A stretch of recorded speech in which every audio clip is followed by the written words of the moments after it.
Welcome back. In the last video, we discussed about one interesting method of increasing the efficiency of the gas turbine power plant. And what was that? We discussed what is regeneration.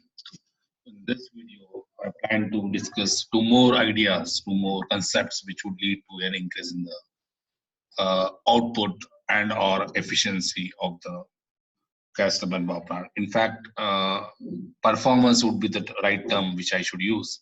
So what are the methods of increasing the performance of the gas turbine power plant? The performance would include work output. It may or may not include efficiency. In a combination, the expected outcome is we need to have some ideas of increasing the net output of the gas turbine power plant so that the power generation would be maximized and the fuel input is minimized. So that is the entire objective. Now, by doing some tricks, thermodynamic tricks, what exactly happens? So one of the trick is reheating. As the name indicates, you are heating it again. So what is being heated again? You look at this schematic, you see that the ambient air is compressed in the compressor as we do in the simple cycle. And then there is a heat addition. Again, the same thing which we do in the simple cycle.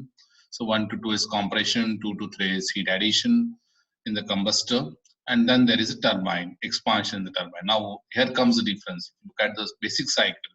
In the basic cycle, you have compression, you have heat addition, and you have an expansion in one go. That is from 3 to 4 dash, right?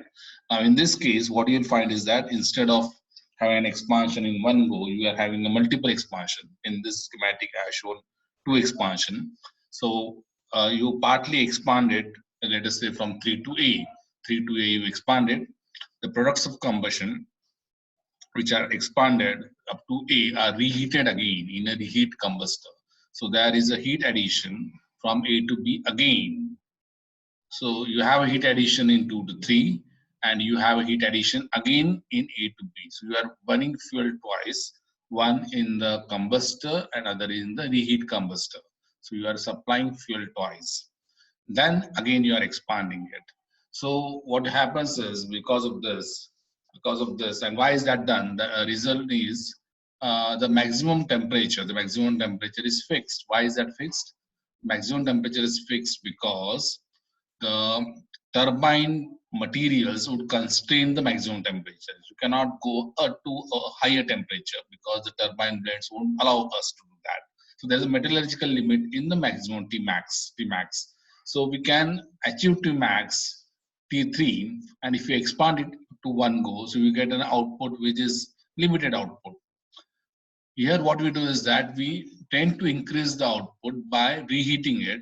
So what you are doing is that you are getting an output which is an increase in this. From the diagram, it might not be very obvious, but from the energy balance also you would say that AB44 dash is an additional output which you would be getting.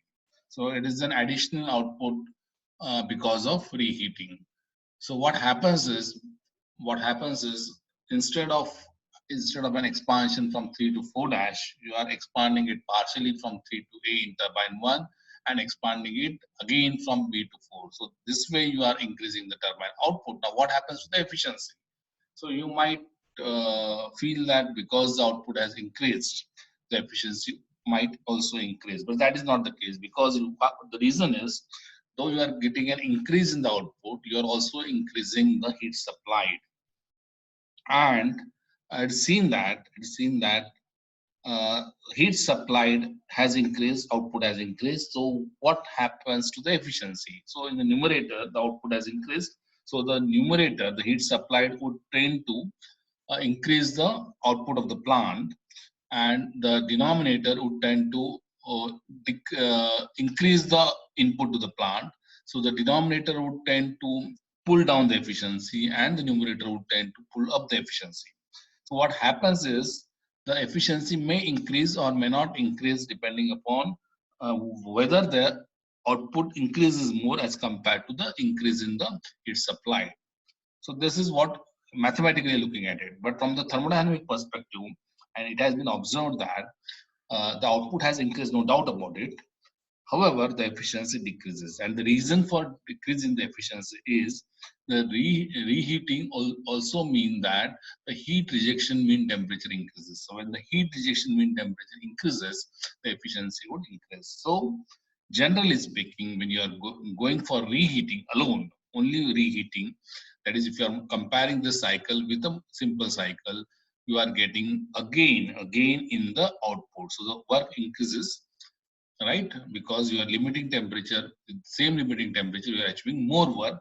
However, this might lead to slight decrease in the efficiency. So we are sacrificing the efficiency for getting an increased output. So that is the uh, thermodynamic discussion on reheating, right? There is another trick of improving the performance, and that is called as the intercooling.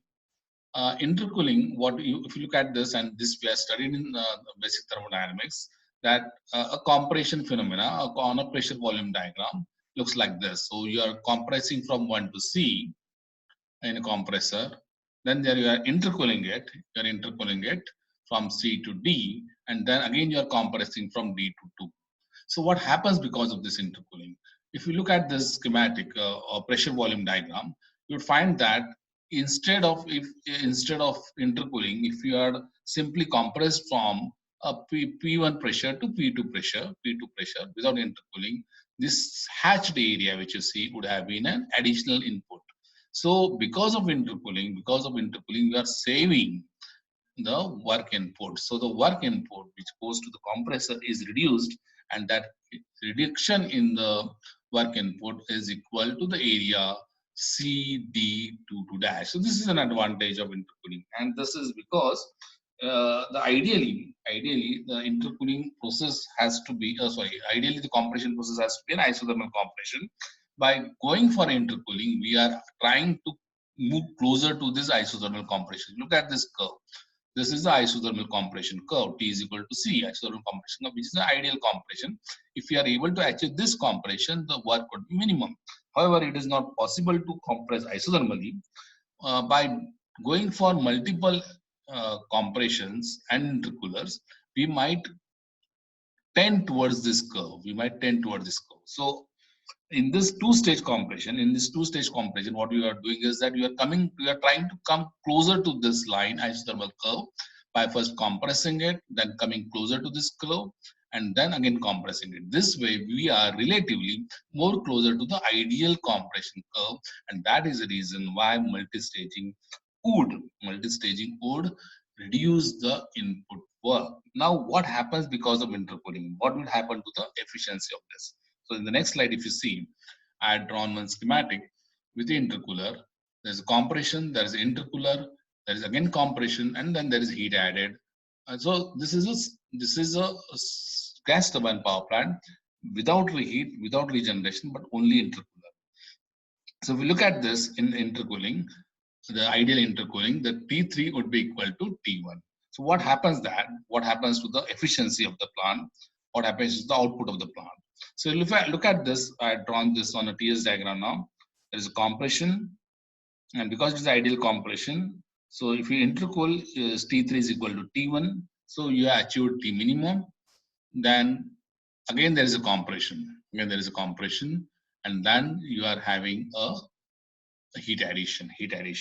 So what would happen to the output of the plant? What would happen to the efficiency of the plant? So if you look at this, you'll get that if it was a basic cycle 1 2-5 6, the output would have been only the output of the basic cycle 1 2-5 6, and that output would have been lower. Because of intercooling. The output has increased. So this is the increase in the output. So 2, 3, 4, 2 dash would correspond to an increase in the output, and that increase in the output is because the compressor work has reduced. Now the output has increased, no doubt about it. But what about the efficiency? So if you look at this, in the earlier cycle, the basic cycle, the heat supplied was only a Cp T5 minus T2 dash. Now in this case, the heat supplied has also increased. So the heat supplied has increased from T5 to T4. So the heat supplied has increased, T5 minus T4, and the output has increased. So the output has increased, this would tend to increase the efficiency. The heat supplied has increased, this would tend to reduce the efficiency. So similar to what we had talked about reheating, gas turbine power plant with intercooling also increases the output of the plant, However, this would lead to a slight decrease in the efficiency.